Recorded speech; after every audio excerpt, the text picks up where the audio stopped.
There is definitely an association that high air pollution levels and higher air pollution levels, be it from whatever cause, is not good for the general human health. In the past 2 decades, scientists have discovered links between the air we breathe and problems in our hearts and lungs like asthma and high blood pressure.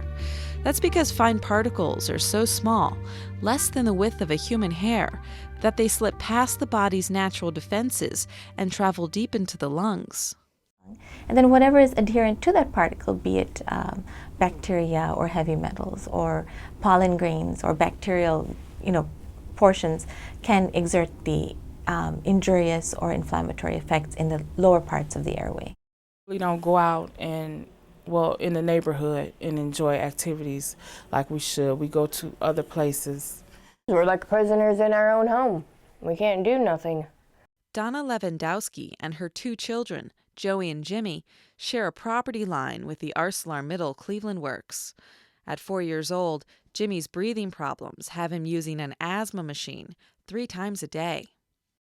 And I got a letter from the doctor saying if I want him to play outside,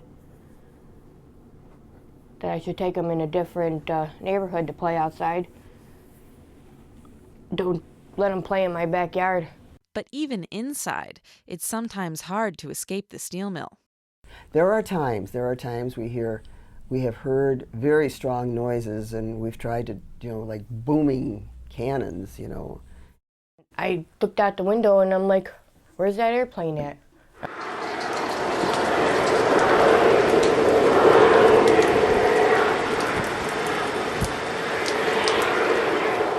It was just so loud.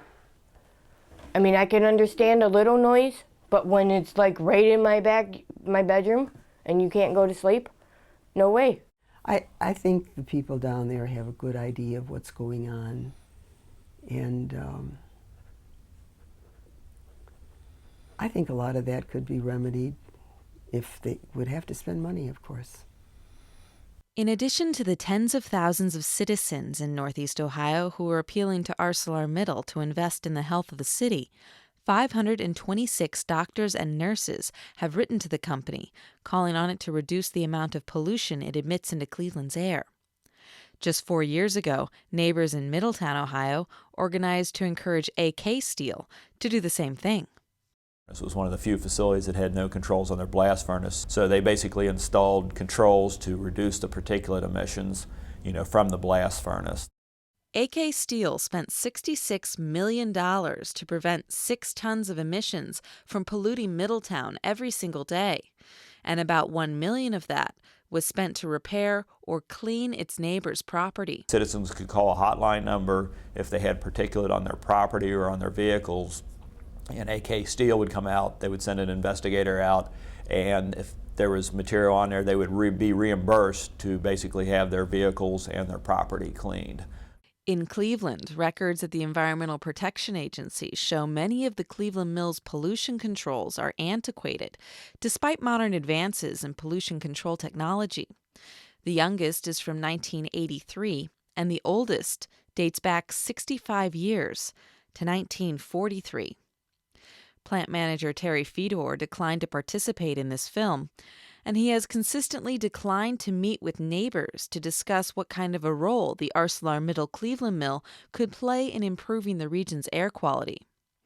In a memo, the company says it holds all the appropriate permits for its Cleveland operations and is in full compliance with all permits and laws. But our goal isn't simple compliance. It's doing what is right. But the Cleveland Plain Dealer says there may indeed be permit violations at the Cleveland plant. It writes, the U.S. EPA is looking into claims former owner, LTV Corporation, nearly doubled the blast furnace's capacity during the 1980s without installing proper environmental controls. They don't employ the technology that they should to clean up their emissions, because it's all about bottom line profit. And that's not the kind of corporate conscience that I would like to see. Neighbors question whether ArcelorMittal could be doing more to reduce pollution in Cuyahoga County. Here, the federal government says the air quality for fine particulates and ozone are not being met. It's considered a non-attainment region, and that means local businesses are restricted from expanding and increasing their pollution emissions. If Northeast Ohio fails to meet those federal standards by 2010, it could be harder for the region to expand, and the county could lose federal highway funds. If you take that into account, that we're trying to develop our economy, that we want to attract new companies, we want to attract new businesses, that we, from not just from the health standpoint, but from the economic and financial standpoint, it behooves us to come into attainment or close to attainment or make strides towards coming into attainment. Certain kinds of industries can locate anywhere in the world. They're knowledge economy kinds of industries, and they may not want to live in a place where they're at a little bit higher risk of cancer and pulmonary problems. And the third way is a lot of, especially higher income, but higher skilled, higher educated households don't want to locate in places with a dirty environment. I would think that it would actually help the economy if we became leaders in all of this. You know, I think the steel mills could do an incredible job in helping to get this whole area to begin to grow and to blossom. However, I really do. who are the steel mills owned by? Americans? Joseph. ArcelorMittal is nothing like the financially struggling Republic Steel or LTV. On the contrary, it's the largest privately owned steel company in the world.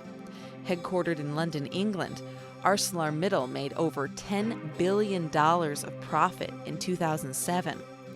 Also in 2007, its CEO, Lakshmi Mittal, moved from the 5th richest to the 4th richest man in the world, and he lives in one of the most expensive private estates on Earth. In 2004, he lavished his daughter with a reported $60 million wedding. That's only $6 million less than AK Steel spent at its Middletown plant to reduce pollution by 6 tons a day. Mittal has the money, Mittal has the wherewithal to do a much better job. I think somebody talked about them being an example for other steel industries. That's where they should be.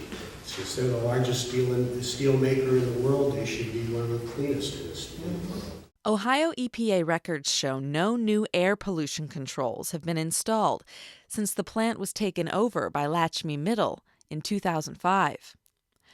However, there have been investments in production. We recently put about $75 million into converting our former LTV continuous anneal line into a state-of-the-art galvanizing facility and also a galvanneal facility. So that's new markets for us, and we're thriving in that new market. We've gone in and done very, very detailed analysis of what was actually saved, and we really got it certified by the people in the company. The managers just didn't believe it. Bob Pajasic says profits and environmental integrity can coexist. He's spent 30 years showing companies how reducing pollution emissions can actually save them money. Pollution prevention, especially where it saves money and you don't have the pollution, almost always saves you money. It's just a matter of how you calculate it and that sort of stuff. The sustainability is if you save money and your competitors do not, you're going to stay in business and they're not. And as far as the sustainability goes, from what we typically refer to as a triple bottom line, you're helping people, you're helping the environment, you're helping the local economy by doing this sort of work. It leads to sustainability at all levels.